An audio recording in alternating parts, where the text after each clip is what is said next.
प्रमुख ताम्र पाषाणिक बस्तियों का विस्तार देखेंगे इसमें हम। ठीक है दोस्तों, तो देखेंगे कहाँ कहाँ से क्या क्या बस्तियाँ थीं और उनका क्षेत्र कहाँ कहाँ था। ठीक, तो ये ताम्र पाषाणिक संस्कृति भी आप इसको कह सकते हो। ठीक, अब देखिए जैसा कि नाम से स्पष्ट है, ताम्र पाषाणिक यानी तांबा एवं पाषाण यानी पत्थर। ठीक, तांबा एवं पत्थर, तो ताम्र पाषाणिक का मतलब क्या हो जाएगा? तांबे एवं पत्थर के प्रयोग की अवस्था। ठीक, आई होप ये चीज़ें समझ में आएंगी। अब देखिए तांबा मानव द्वारा प्रयुक्त प्रथम धातु है। अब कैसे? तब तब क्या हुआ? तब क्या हुआ? ये कौन बोलता है? मानव बोलता है, हरदम बोलता है तब तब तब तब क्या हुआ बताओ? तो तांबा मानव द्वारा प्रयुक्त प्रथम धातु है। ठीक, यहां से हम देखेंगे, जैसे ये देखिए, आपको मैं पूरी स्लाइड दिखा देता हूं।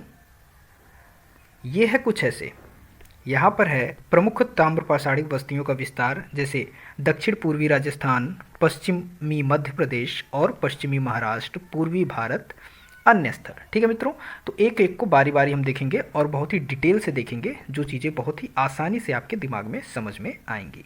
ठीक, तो चलिए पहले हम ये देखते हैं।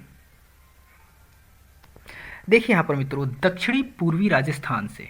ठीक, अब देखिए राजस्थान, दक्षिणी पूर्वी राजस्थान। ठीक है मित्रों, यहाँ पर बनास घाटी में स्थित होने के कारण बनास संस्कृति नामकरण हो गया है। ठीक, तो बनास संस्कृति क्यों नामकरण हो गया? क्योंकि यह बनास घाटी में स्थित था। ठीक, ताम्र पाषाणिक संस्कृति को, तो ये बनास संस्कृति का नामकरण हो गया है। ताम्र पाषाणिक संस्कृति को ही बनास संस्कृति एक तरह से बोल दिया गया है। तो देखिए दक्षिणी पूर्वी राजस्थान, ये याद रखिएगा। अब मैं ट्रिक बताता हूँ कैसे कैसे आपको। तो बनास की घाटी में स्थित होने के कारण बनास संस्कृति। अब राजा क्या होता है भाई? राजा सबका बना देता है। ठीक, राजा, राजस्थान राजा सबका बना देता है, तो बनास संस्कृति हो गया राजस्थान। ठीक, ये याद रखिए। अब देखिए प्रमुख स्थल की हम बात करते हैं। आहाड़, जिसका प्राचीन नाम है ताम्बवती। भाई आहाड़ ताम्र पाषाणिक युग की या संस्कृति की हम बात कर रहे हैं, तो ताम्बवती, आहाड़ का नाम ताम्बवती, बागौर हो गया, बालाथल हो गया और उजियाना हो गया, गिलुंद हो गया। तो गिलुंद को हम छोड़ते हैं, सबसे पहले यहाँ देखते हैं आहाड़, बागौर, बालाथल, उजियाना। अब देखिए बागौर से आप गोड़ समझिए, गोड़ या गोड़, गोड़ जिसको पैर कहते हैं। ठीक, गांव में बोलते हैं ना गोड़। ठीक, तो ये गोड़ और पैर, ये आहाड़ से हाथ। ठीक, हाथ या हाड़, हाड़ या हाथ, तो हाथ गोड़। ठीक, हाथ गोड़ क्या? राजस्थान, हाथ गोड़ राजा का हाथ गोड़ या बालक का हाथ गोड़, आप बालक का ही समझिए। तो आहाड़ से हाथ हो गया और बागोर से गोर हो गया, बालाथल बालक हो गया, उजियाना उजिया देता था। उजिया देता था मतलब एकदम परेशान कर देता था। ठीक है मित्रों, अब देखिए जब बालक कोई है परेशान कर देता था, हाथ गोड़ है उसके पास, यानी आहाड़, बागोर और बालाथल से बालक हो जाएगा, उजियाना उजिया देता था। तो बालक उजिया देता था यानी बालाथल और उजियाना, तो उसको क्या करते थे लोग? चार दीवारी में बंद कर देते थे। तो चार दीवारी युक्त घर का साक्ष्य मिला हुआ, उसको एक घर बनाते थे चार दीवारी युक्त और उसी में बंद कर देते थे। तो बालक जो उजिया देता था, सबको परेशान कर देता था, वो उजियाना छोड़ दिया, अब परेशान नहीं करेगा। तो आई होप ये चीज़ें समझ में आई होंगी। ठीक, आहाड़ हाथ हो गया, बागोर गोड़ हो गया यानी पैर हो गया, आहाड़, बागोर और प्राचीन नाम आहाड़ का क्या हो जाएगा? तांबवती हो जाएगा। ठीक, अब देखिए गिलुंद की बात करते हैं। गिलुंद से जैसा नाम से स्पष्ट है, गिल, गिल मतलब क्या होता है? गीला गीला। ठीक, प्रमुख स्थल की हम बात कर रहे हैं मित्रों, कहाँ के? राजस्थान के, दक्षिणी पूर्वी राजस्थान के। तो गिल, जब गिल हो जाएगा तो उसको हम पकाएंगे, तो कहीं कहीं पक्की ईंटों का प्रयोग हुआ है। गिलुंद से जब गीला हो जाता है तो उसको पकाते हैं, तो ये टाइट हो जाता है, तो क्या होगा? पक्की ईंटों का प्रयोग हो गया। अब देखिए ताम्र पाषाणिक युग पढ़ रहे तो तांबे के टुकड़े प्राप्त हुए हैं गिलुंद से, और ये चार दीवारी युक्त घर के साक्ष्य मिले हैं यहाँ से भी, यानी गिलुंद से चार दीवारी घर के साक्ष्य हो गए। और मिट्टी, मिट्टी कैसी होती है? गिल्ल होती है, तो मिट्टी के इमारत के साक्ष्य मिले। मतलब क्या क्या चीज़ें मिली हैं आप याद रखिए। यहाँ से देखिए, यहाँ से आपको मिला है गिलुंद से चार दीवारी युक्त घर का साक्ष्य, मिट्टी की इमारत का साक्ष्य, यहाँ घर का साक्ष्य मिला है, यहाँ इमारत की साक्ष्य मिला है। मिट्टी की इमारत है भाई, और चार दीवारी युक्त घर का साक्ष्य यहाँ है। ठीक, और कहीं कहीं पक्की ईंटों का प्रयोग हुआ है और तांबे के टुकड़े प्राप्त हुए हैं, ये याद हुआ। यहाँ मैंने भी ये बताया था, आहाड़ बागोर मतलब आहाड़ मतलब हाथ हो जाएगा नाम, तांबवती हो जाएगा, बागोर गोड़ हो जाएगा। ठीक, बालाथल देखिए, बालाथल बालक क्या करता था? उजिया देता था ना, उजिया देता तो इसको चार दीवारी घर में बंद कर देते थे, ठीक। तो बालाथल और उजियान हो जाएगा। आई होप ये समझ में आया होगा। तो दक्षिणी पूर्वी राजस्थान ये आपका क्लियर हो गया, ठीक।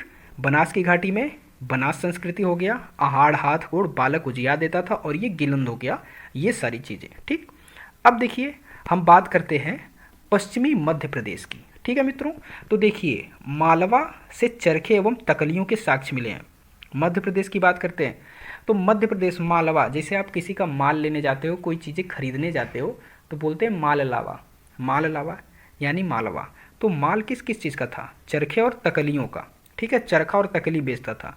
तो माल लावा भाई किसका माल लाए? चरखा और तकली लेके आवा यार, ठीक, ये बोलते हैं।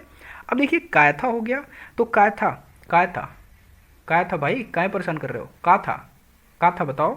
जब पूछोगे आप का था तो बोलेगा 28 तो कंगन थे, किसके? तांबे के थे, क्योंकि ताम्र पाषाणिक संस्कृति की बात कर रहे हैं, ताम्र पाषाणिक युग की बात कर रहे हैं। तो का था भैया? का था तो तांबे का 28 तो कंगन था, और का था, इसके साक्ष्य मिले हैं। फिर यहाँ की बस्तियाँ किलाबंद थी। अब देखिए जब कंगन कहीं रहेगा 28 तो तांबे का, तो वहाँ की बस्तियाँ जो होंगी, घर और होंगे, वो सब किले बंद रहेंगे। तो बस्तियाँ ही, पूरी बस्ती ही किला बंद कर दी। अब भाई 28 तो कंगन था, पूछेगा काय था, सब पूछेंगे क्या था क्या था, तो सब बोलेंगे 28 तो कंगन था यार, 28 तो कंगन था। तो बोलते हैं अब यहाँ की पूरी बस्ती को ब्लॉक कर दो, किला बंद कर दो, कोई हमारा कंगन तांबे का ना ले जा पाए, ठीक। आई होप ये चीज़ें समझ में आएंगी। यहाँ क्या था? माल लाओ किसका? चरखे और तकलियों का माल लाओ भाई, चरखे और तकलियों का माल था। यहाँ क्या था 28 तो कंगन था तांबे का, इसका साक्ष्य मिला। और यहाँ की बस्तियाँ जब तांबे की कंगन है तो इसको क्या कर दिया? किला बंद कर दिया। अब देखिए एरड़, एरड़ से आप समझिए रण, रण मतलब होता है युद्ध करना, लड़ाई करना। तो जब आप रण करोगे तो अपने राज्य को सुरक्षित करने के लिए पहले के राजा महाराजा क्या करते थे? किला बंदी करते थे। तो इसका भैया नाम ही एरड़ है, यानी रण। तो ये हरदम रड़े करता था, लड़ाई ही करता था। देखिए मैं स्टोरी बता रहा हूँ, ट्रिक बता रहा हूँ, समझिएगा। तो जब इसका नाम ही रण है तो भैया किले बंद बस्तियों का साक्ष्य तो वहां से मिलेगा ही, क्योंकि हरदम लड़ता था, ठीक। तो ये अपनी बस्तियों को किले बंद कर लिया। आई होप चीज़ें समझ में आई होंगी। सारी चीज़ें ट्रिक पे बेस्ड हैं, बस आपको समझना है। जो मैं बता रहा हूँ उसको विजुअलाइज करिए, वो इमेज आपके माइंड में आना चाहिए, जैसे लग रहा है कि सारी चीज़ें मेरी आंखों के सामने चल रही हैं, ठीक है मित्रों। अब देखिए नवादा टोली, तो नवादा टोली को समझिए डोली, नवादा डोली ना, यानी नई डोली। डोली, डोली क्या होती है मित्रों?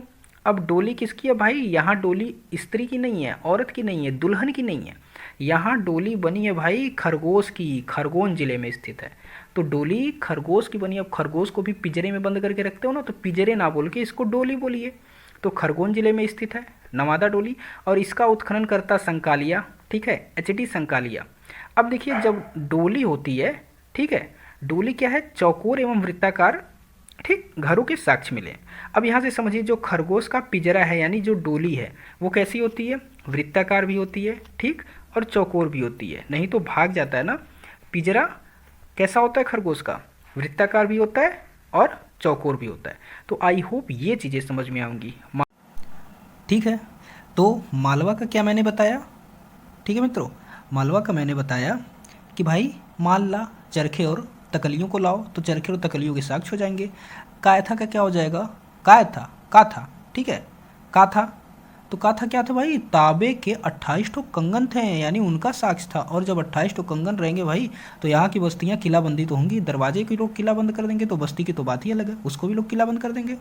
फिर एरड़, एरड़ में मैंने बताया कि भाई रण, नाम ही इसका रण है, ठीक है। और जब नाम रण है तो भाई लड़ना तो पड़ेगा ही, ठीक। तो किले बंद बस्तियों के साक्ष्य मिले यहाँ से। पहले देखते थे, मैंने क्या बताया कि जो किला होता था, जो अपना राज्य होता था, उसको उसकी लोग किलेबंदी कर देते थे, ठीक।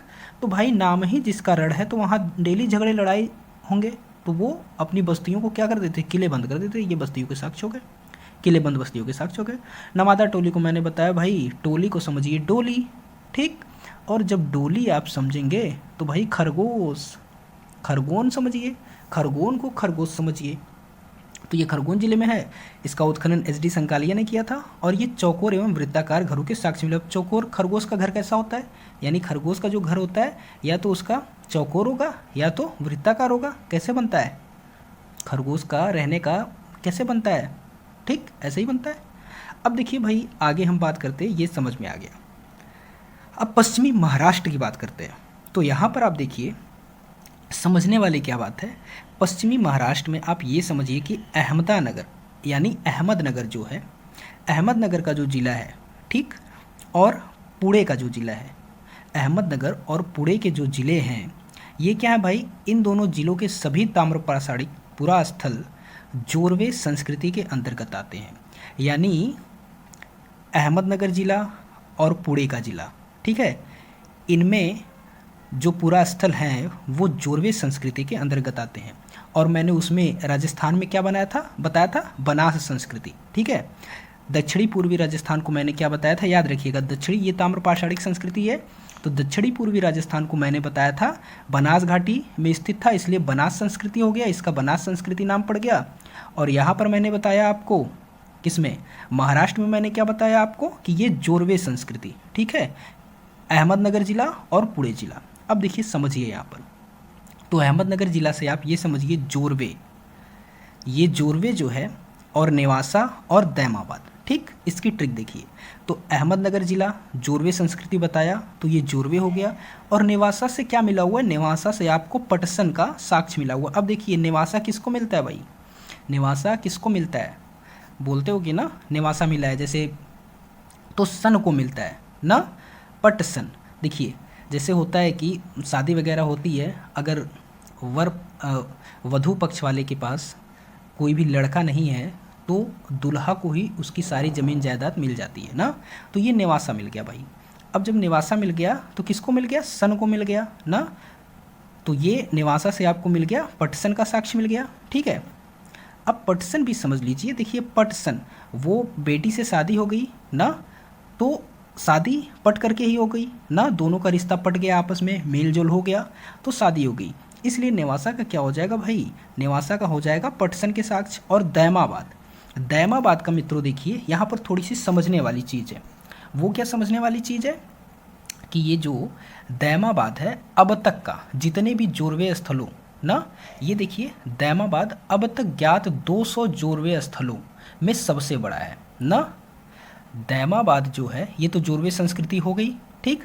अब जोरवे संस्कृति जब हो गई तो 200 जोरवे स्थलों में से ये सबसे बड़ा है। कौन सा, दैमाबाद। पूछता है कि सबसे बड़ा स्थल कौन सा है, तो आप बताओगे दैमाबाद है, ठीक। आई होप ये चीज़ें समझ में आई होंगी। अब देखिए यहाँ से पुणे ज़िला समझिए आप, पुणे से कुछ चीज़ें हमको मिला हुआ है वो देखते हैं।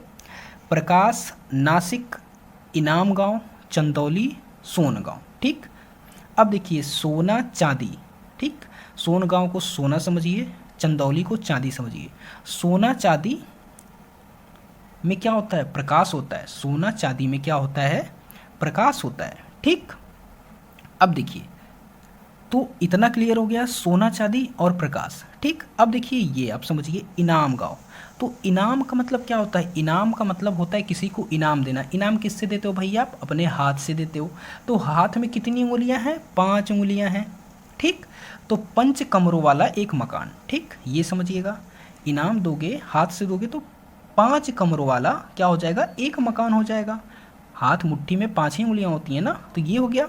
अब देखिए किले बंद एवं खाई से घिरी हुई बस्ती, तो भाई जब इनाम गांव वाला कमरा होगा, ये समझिए जिसमें ढेर सारा इनाम रखा होगा, तो उसकी तो किलाबंदी करेंगे ही, क्योंकि चुरा करके चुरा ले जाएंगे।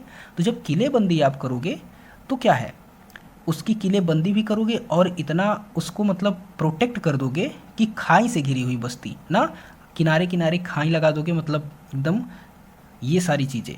तो ये हो गया। और मातृ देवी की प्रतिमा, अब इनाम जब मिल रहा है तो उसमें मातृ देवी की प्रतिमा भी है ना, इनाम है, मातृ देवी की प्रतिमा भी है। तो क्या बताया, सोना चंदा ना, यानी सोना चांदी का प्रकाश, ठीक, सोना चांदी का प्रकाश हो गया और इनाम हो गया। तो इनाम भाई किसको मिलेगा, इनाम गांव से क्या क्या साक्ष्य मिले हैं, इनाम गांव से मैंने बताया 5 कमरों के वाला एक मकान मिला हुआ है, किले बंदी एवं खाई से घिरी हुई बस्ती मिली हुई है, और देवी मतलब मातृ देवी की एक प्रतिमा मिली हुई है। तो ये चीज़ क्लियर हो गया। अब आइए मित्रों देखते हैं पूर्वी भारत में, ठीक। पूर्वी भारत में क्या है, चिरांद, पांडु, राजर डीवी और महिषदल। अब देखिए महिषदल यानी महिष बैल, महिषा ना, जो होता है वो चीर देता है, फाड़ देता है। अगर उसके दल के बीच में आ गए, जैसे ढेर सारे बैल दौड़ रहे हैं, ठीक, उसके बीच में आ गए तो आपको चीर फाड़ देंगे, ठीक। चिरांद चीर देंगे, पांडु फाड़ देंगे, ठीक है। तो पूर्वी भारत से आप ये समझिएगा चिरांद, पांडु राजा डीबी और महिषदल। इसी तरह अन्य स्थल की हम बात करते हैं, जैसे बिहार से हो गया सेनुवार हो गया, सोनपुर, ताराडीह हो गया, और पूर्वी उत्तर प्रदेश से खैराडीह, नरहन। ठीक है मित्रों, तो आई होप ये चीज़ें समझ में आई होंगी आपको।